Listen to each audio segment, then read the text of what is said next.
हम लोगों का आज का टॉपिक है क्वाड्रेटिक इक्वेशन। हम लोगों ने प्रीवियस चैप्टर में मींस पॉलिनोमियल चैप्टर में हम लोगों ने पढ़ा था कि क्वाड्रेटिक पॉलिनोमियल किसे कहते हैं, पढ़ा था। उसमें हम लोगों ने ये पढ़ा था कि क्वाड्रेटिक पॉलिनोमियल हम उसे कहते हैं जिसकी डिग्री क्या होती है, 2 होती है। जिसकी डिग्री क्या होती है, 2 होती है।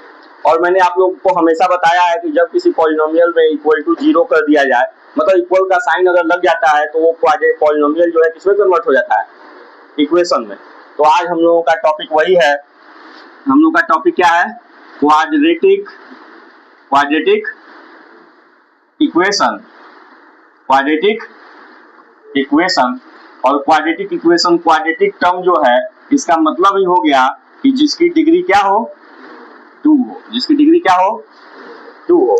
जब डिग्री 2 होगी तो इसका मतलब ये हुआ कि इसके कितने सॉल्यूशन होंगे, क्या होंगे, सॉल्यूशन इसके कितने होंगे, 2 होंगे। और उस सॉल्यूशन को हम लोग क्या बोलेंगे, रूट बोलेंगे। रूट भी 2 होंगे, उसको हम लोग और क्या बोल सकते हैं, जीरोज बोल सकते हैं। और जीरोज भी कितने होंगे, 2 होंगे। और इस क्वाड्रेटिक इक्वेशन का जो स्टैंडर्ड फॉर्म होगा बेटा, वो ax square plus bx plus c equal to 0 होगा। ये होगा आप लोगों का क्वाड्रेटिक इक्वेशन का स्टैंडर्ड फॉर्म। ऐसा में कोई डाउट है नहीं। ये जो क्वाड्रेटिक इक्वेशन है इसको फाइंड करने का 3 मेथड पहले हुआ करता था, अब एक मेथड हटा दिया है, ठीक है ना। 2 ही मेथड आप लोग को पढ़ना है। एक तो पढ़ना है मिडिल टर्म स्प्लिट मेथड, जो आप लोग पॉलिनोमियल में बहुत अच्छे से पढ़े हैं।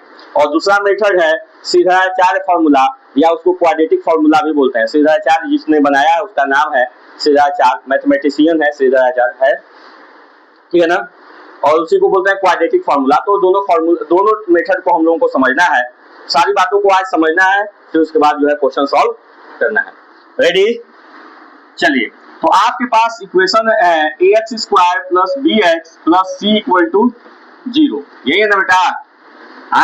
इसको सॉल्व करने का 2 मेथड, ठीक है ना। 2 मेथड, कौन कौन सा मेथड, एक है फैक्टराइजेशन मेथड, उसको मिडिल टर्म स्प्लिट हम लोग बोल रहे हैं, लेकिन उसका नाम क्या है, फैक्टराइजेशन मेथड। एक है फैक्टराइजेशन मेथड और दूसरा है क्वाड्रेटिक फार्मूला। क्या है, क्वाड्रेटिक फार्मूला, FORMULA। इस क्वाड्रेटिक फार्मूला को हम लोग श्रीधराचार्य फार्मूला भी बोलते हैं। बुक में लिखा हुआ है ना, नहीं लिखा हुआ है, बुक में लिखा है ना, कहाँ लिखा है बोलो, SHRIDHARA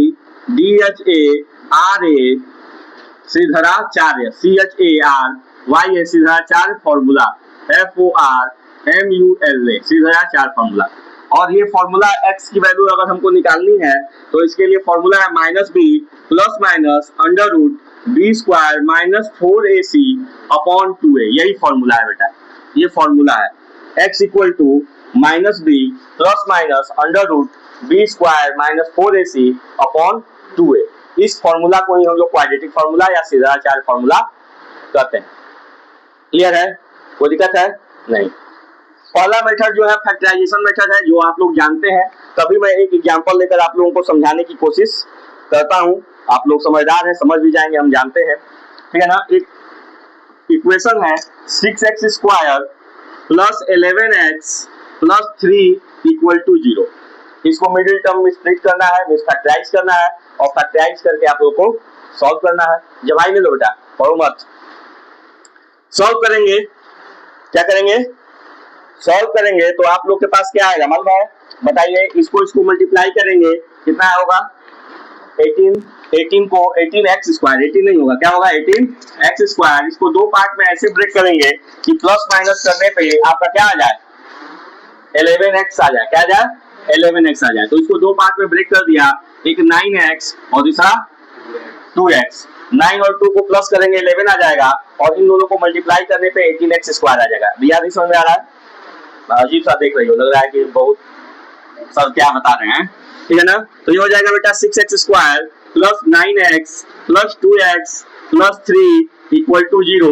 2 का पेयर बनाएंगे, 2 का, यहाँ से 3x कॉमन लेंगे बेटा, ये हो जाएगा x plus 3, x plus 3 sorry गड़बड़ हो गया, यहाँ से 3x कॉमन लेंगे, 3x कॉमन लेंगे तो 3 2 या 6x, 2x बचेगा, और यहाँ 3 3 या नहीं, इन दोनों में से कुछ भी कॉमन नहीं है, तो जहां जब कुछ भी कॉमन नहीं होता है तो क्या होता है, 1 होता है। 2x plus 3 equal to 0।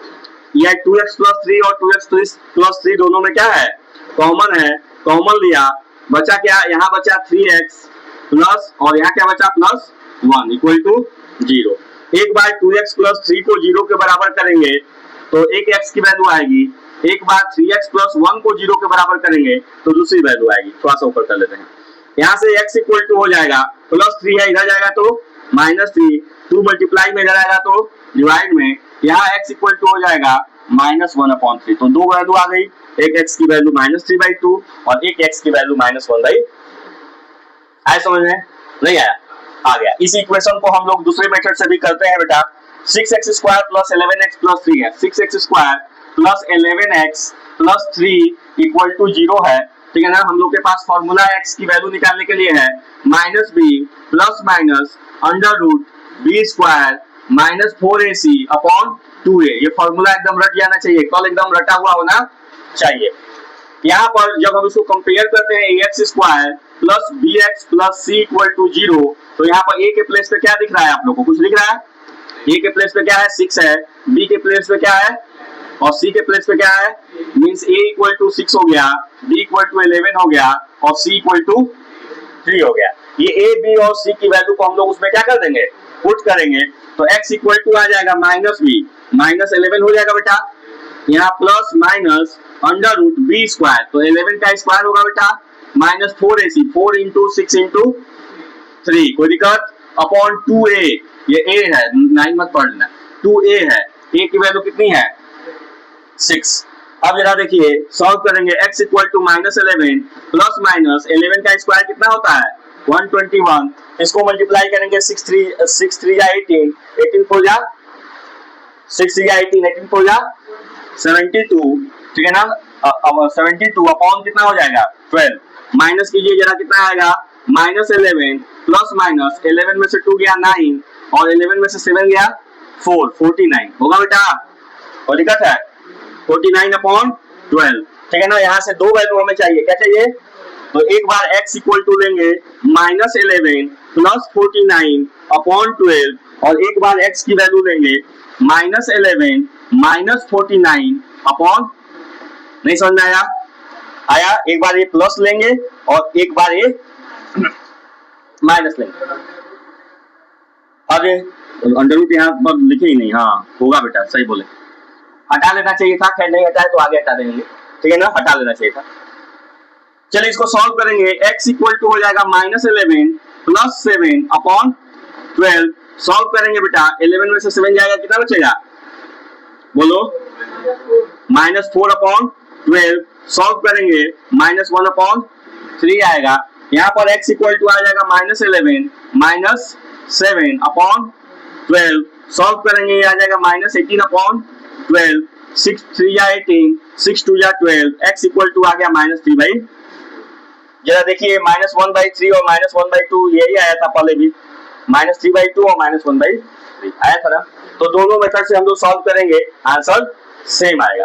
सीधा चार फॉर्मूला इसलिए है जहां कभी मिडिल टर्म, ऐसा भी बहुत सारा क्वेश्चन आता है कि हम लोग मिडिल टर्म स्प्लिट करने की कोशिश करते हैं और मिडिल टर्म स्प्लिट नहीं होता है, नहीं होता है ना, मतलब ये फैक्टराइज नहीं हो पाता है बीच वाला टर्म, तो उस केस में जब हमको दिख रहा है कि नहीं फैक्टराइज हो रहा है तो हम इस फॉर्मूले का यूज करेंगे, तुरंत हो जाएगा।